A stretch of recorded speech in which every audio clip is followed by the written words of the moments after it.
Hello everyone, hello aspirants, कैसे हैं आप और कैसी चल रही है आप सबकी पढ़ाई। आज है फ्रेंड्स 27 अगस्त और जैसा कि आप सबको पता है कि 26 अगस्त को जन्माष्टमी थी। तो मेरी जो नाइट है वो तो बहुत ज़्यादा लेट हुई थी, मतलब मैं सोई तो बहुत ज़्यादा लेट थी, लेकिन मैंने पढ़ाई नहीं की थी। वो पूजा और प्रसाद लेने में ही 2:30-3 बज गए थे।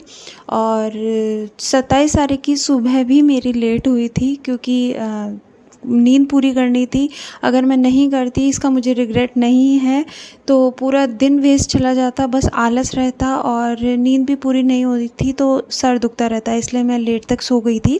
तो मेरी 27 तारीख को सुबह हुई थी 6:30 बजे। और उसके बाद मैंने बस नहाना धोना पूजा जो भी है वो काम किया। और देन उसके बाद में मैंने जो है अपनी पढ़ाई स्टार्ट करी। और पढ़ाई में मैंने जो है मेरा फर्स्ट लॉट जो है वो 12:30 बजे स्टार्ट हुआ। फ्रेंड्स, कई बार होता है ना कि हम पे भगवान मेहरबान हो जाते हैं थोड़े से, तो बस वही हुआ मेरे साथ 27 तारीख को।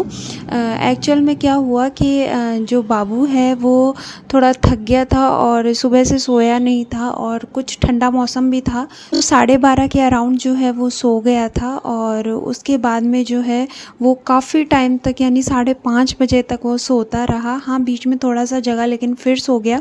और उस टाइम के अराउंड मैंने कुछ भी काम नहीं किया, मैं बस पढ़ती रही और मैंने काफ़ी बड़ा पोर्शन अपना कंप्लीट किया। तो मुझे काफ़ी अच्छा लग रहा था, बहुत सेटिस्फाइड लग रहा था क्योंकि एक साथ इतनी सारी पढ़ाई हो गई थी। इसीलिए फ्रेंड्स, मैं आपको कभी बोलती हूँ कि मेरा फिक्स शेड्यूल नहीं होता है, सब डिपेंड करता है उसी पर और घर के काम पर डिपेंड करता है कि कैसे पढ़ना है, क्या पढ़ना है। और फ्रेंड्स, जैसा कि आप सबको पता है कि अब सीईटी के एग्ज़ाम को ज़्यादा दिन नहीं बचे हैं और इन दिनों में जो भी बेस्ट हो सकता है वही करने की कोशिश कर रही हूँ। तो उसमें सबसे ज़्यादा बेस्ट यही है कि आप प्रैक्टिस कितनी ज़्यादा अच्छे से कर सकते हो।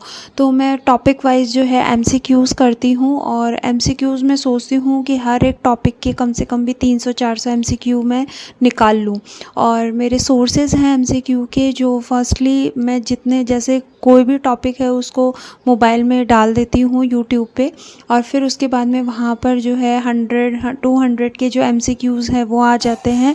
साथ ही जो लक्ष्य की 10,000 की किताब है वो भी मैं करती हूँ और फिर उसके बाद में के टेस्ट लगा लेती हूँ।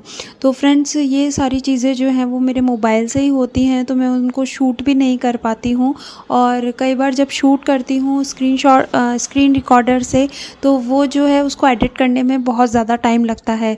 इस वजह से मैं वो चीज़ें आपको नहीं शो कर पाती हूँ, लेकिन कोशिश करूँगी कि मैं आपको दिखा पाऊँ। और फ्रेंड्स, एमसीक्यूज़ जो है, अगर आप भी किसी एग्ज़ाम की प्रिपरेशन कर रहे हैं तो एमसीक्यूज़ को ज़्यादा से ज़्यादा सॉल्व करें पर टॉपिक वाइज, तो इससे जो है आपकी थ्योरी भी कंप्लीट होगी, साथ ही साथ आपके बहुत अच्छे से आपका जो पेपर है या टॉपिक है वो क्लियर हो जाएगा। एक फ्रेंड्स, मेरे से किसी भैया ने मतलब किसी ने कमेंट किया है कि जो है हम लक्ष्य की गाइड अच्छी है या फिर नाथ पब्लिकेशन की बुक। तो देखिए, सोर्सेज जो है वो आप कोई भी चूज़ करो वो अच्छे हैं, ऑथेंटिक है दोनों, लक्ष्य भी और नाथ पब्लिकेशन भी। लेकिन मुझे ऐसा लगता है तो नाथ पब्लिकेशन की किताब जो है वो नोट्स मेकिंग पैटर्न पे है, तो वो और रिसेंटली मैं उसी को पढ़ रही हूँ, तो मैं उसी के लिए सजेस्ट करूँगी कि आप नाथ पब्लिकेशन की बुक को रेफ़र करें। इसलिए फ्रेंड्स, आई सजेस्टेड कि आप नाथ पब्लिकेशन की किताब लें और वो आप सेकंड ग्रेड रीड जो भी ले सकते हैं। मैंने सेकंड ग्रेड की बुक ली हुई है और उसमें राजस्थान जीके काफ़ी अच्छे से दे रखा है, मतलब सिलेबस वाइज वो काफ़ी अच्छी किताब मुझे लगती है। और फ्रेंड्स, सेकंड मेरे पास एक कमेंट आया था कि मेरी मम्मी की तबीयत ख़राब रहती है और बहुत ज़्यादा बीमार रहती हैं, इस वजह से घर पे माहौल जो है वो सारे दिन भर ख़राब ही रहता है और मैं पढ़ना चाहती हूँ लेकिन डिप्रेशन में रहती हूँ, पढ़ नहीं पाती हूँ। तो देखिए फ्रेंड्स, मुझे ऐसा लगता है कि किसी न किसी के घर में कोई ना कोई परेशानी ज़रूर रहती है, चाहे वो तबीयत ख़राब हो चाहे और कुछ हो। लेकिन अगर आपकी मम्मी को ज़्यादा तबीयत ख़राब है तो उनको डॉक्टर को दिखाएं और एक मेडिसिन या फिर जो भी इलाज है वो आप स्टार्ट करवाएं। उसके बाद में जो भी, देखिए, जैसी भी लाइफ है वो सब हमारी भगवान ने चूज़ कर रखी है, तो जो जैसा होना है वो होकर रहेगा, आपको उसको परिवर्तित नहीं कर सकते हैं। आप एक चीज़ कर सकते हैं, उसमें ये है कि आप आपको जब पूरे दिन में टाइम मिल रहा है लेकिन उसको भी आप टेंशन में बिता रही हैं, तो वो देखिए आपकी सबसे बड़ी मिस्टेक है। इसलिए बजाय टेंशन के आप पढ़ाई कीजिए, आपके जो सपने हैं उनको पूरे करने की कोशिश कीजिए। आपको जो भी अचीवमेंट मिलेगी उसमें आपकी मम्मी को बहुत ज़्यादा खुशी मिलेगी और वो देखना अपने आप ही जो है वो ठीक होती हुई चली जाएंगी। क्योंकि घर में जब नेगेटिविटी होती है तो अपने आप ही बीमारियां बढ़ती हैं, बहुत सारी चीज़ें जो हैं वो ख़राब होने लगती है।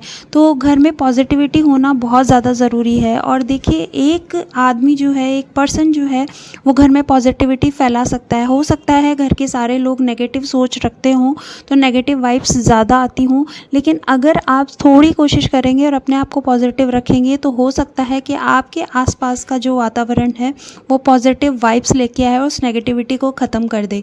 तो दुनिया क्या कर रही है, लोग क्या कर रहे हैं, घर वाले क्या कर रहे हैं, उन सब चीज़ों को छोड़ के आप अपनी एक अलग पर्सनैलिटी है, अलग पर्सनैलिटी बने और नेगेटिविटी को ख़त्म करें, पॉजिटिविटी स्टार्ट करें।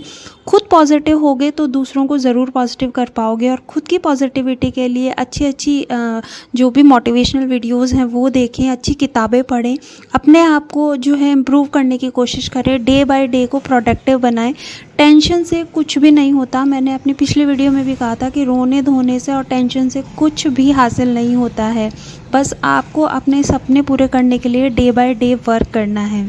फ्रेंड्स, कैसी लगती है वीडियो ज़रूर बताइएगा कमेंट बॉक्स में, और सब्सक्राइब और लाइक शेयर करना बिल्कुल मत भूलिएगा। Thank you. Have a nice day.